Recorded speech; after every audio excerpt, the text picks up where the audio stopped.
to section 5, consortia forming. A consortia is a group of organizations that comes together to apply for a bid. Sometimes donors like you to apply with other partners, particularly for larger grants. So if they're trying to connect universities and industry together, makerspaces are right bang in the middle of that. They're perfectly positioned for that. But you need to work with the university and you need to work with industry. You need to form a consortium. So when you're selecting consortia partners, consider geography. Are they in the right countries? Some donors want you to work in multiple countries or in different parts of the country. So if you're in Kumasi, but the funding is for the north of Kenya, north of Ghana, sorry, I'm thinking Kisumu. If you're in Kumasi in central Ghana and the funding is for the north of Ghana, you need to form a consortium with someone who is there, because if you aren't there, your chances aren't as good at winning that money. Organization type. Maybe you need to partner with another non-profit, maybe you need to partner with a research institution. If it's research funding, join with a university. Pretty simple. It's hard, it's painful, it's expensive, it takes time, but you're more likely to get the money that way. Try and work with people that have the same ethos as you. It's really hard. It's really hard to know this in advance. But try and work with people that have the same ethos as you. And that, by which I mean like people who don't waste time, people who don't waste money, people who have to work hard, people who care about the future of their country and not just their own careers, you know? People who have the same ethos as you. For the love of God, work with people who are legally compliant. Don't work with people who have dodgy financial backgrounds, because you will not get the funding. So always take care when you're working with someone to make sure that they are legally compliant.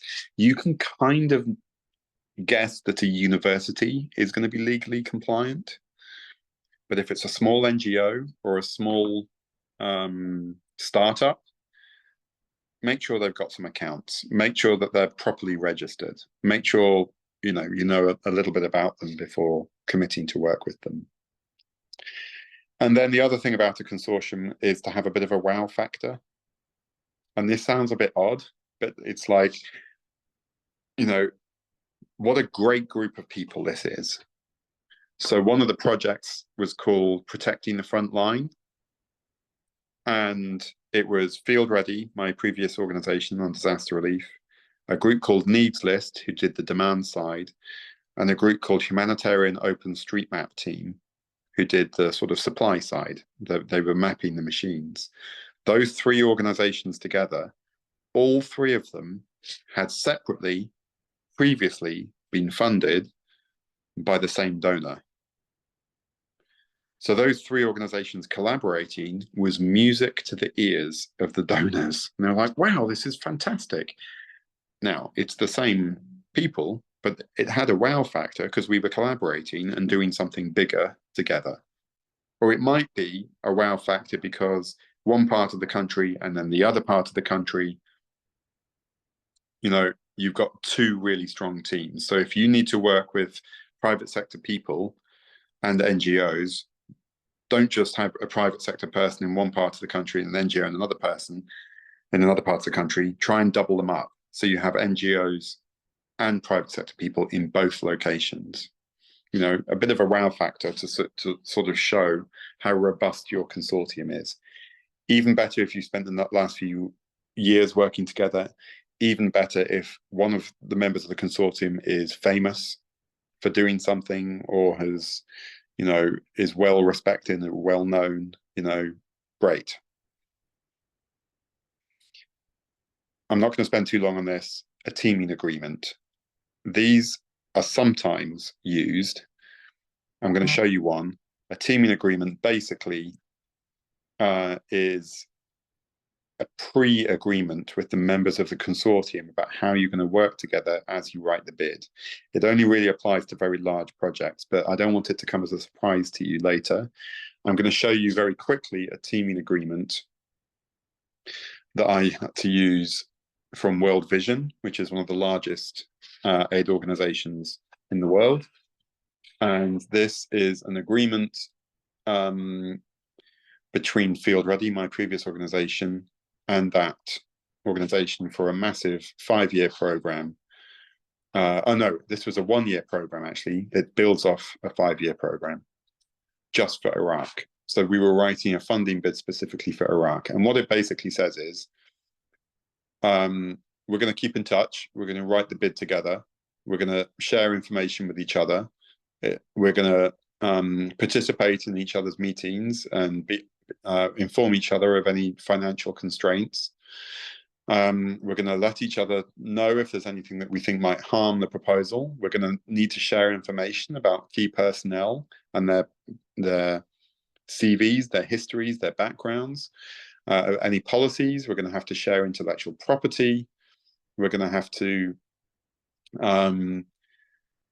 go through all of this without knowing that we're ever actually going to get paid. World Vision is not going to pay us to work together on writing this bid, that this is at our own risk.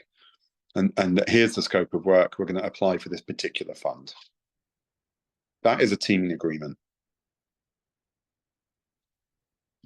Sometimes you see them.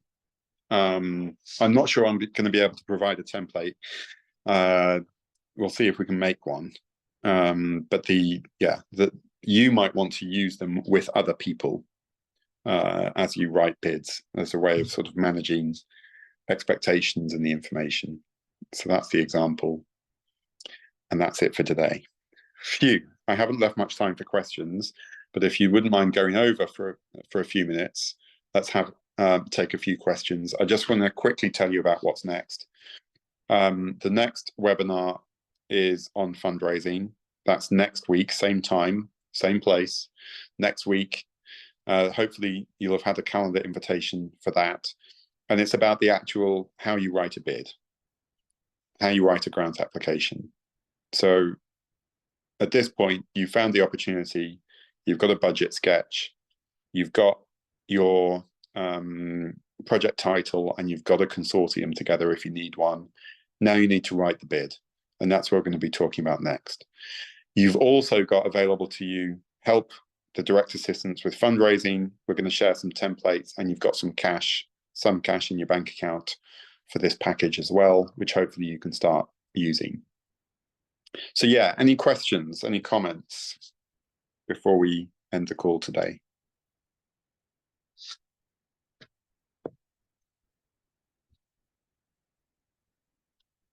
Felix is asking, is it easier to align your project to a donor's outcomes or to find a donor that aligns to your needs? It is easier to find a donor that aligns to your needs, but they don't exist.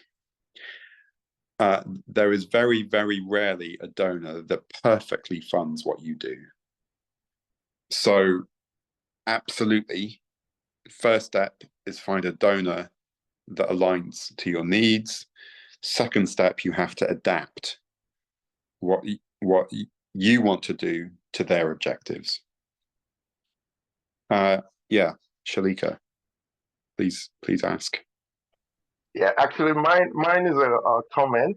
I just want to say a big thank you, Andrew. I found this very enlightening and informative. And to a large extent, I think it's very relatable. I think you've made it more of a hands-on approach, such that I think I'm almost ready to go on the next fundraising project. Oh, I feel almost ready. Yeah, that's really exciting for me, and I'm looking forward to the next sessions. Thank you so much. You're very kind, Shalika. And can I say that one thing that really helps with fundraising? Its ability Yeah, go ahead. It's charming people. So you have you've been very charming towards me. Awesome. Fundraising as well. Thank you. All right. Thank you. Are there any other comments or questions? No question from Nelson. Thank you for your kind words, Nelson. Great. We'll leave it there. Thank you for staying with me for the extra 5 minutes. We started a few minutes late. There's your 2 hours. See you next week. Bye for now.